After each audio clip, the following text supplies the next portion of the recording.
सेलू शहरातील मुख्य ध्वजारोहण उपविभागीय अधिकारी संगीता सानप यांच्या हस्ते मान्यवरांच्या उपस्थितीत गुरुवार 15 ऑगस्ट रोजी 2024 रोजी सकाळी 9:05 वाजता पार पडले। भारताच्या 78वा स्वातंत्र्य दिन शहरात मोठ्या उत्साहात पार पडला।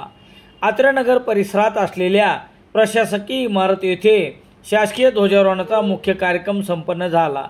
यावेळी पोलिसांच्या वतीने उपविभागीय अधिकारी संगीता सानप यांनी मानवंदना स्वीकारली।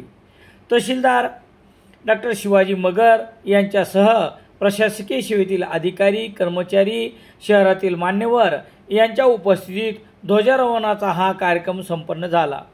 उपविभागीय पोलीस अधिकारी कार्यालयात वाचक जे जहांगीर यांच्या हस्ते ध्वजारोहण झाले, तर उपजिल्हा रुग्णालयाचे वैद्यकीय अधीक्षक डॉक्टर जनार्दन गोळेगावकर यांच्या हस्ते ध्वजारोहण झाले।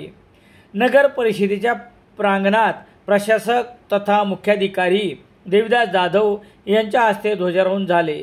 सेलू न्यायालयात न्यायाधीश अतुल कुलकर्णी यांच्या हस्ते ध्वजारोहण झाले। सेलू पोलीस ठाण्यात पोलीस निरीक्षक दीपक बोरशे यांच्या हस्ते ध्वजारोहण झाले।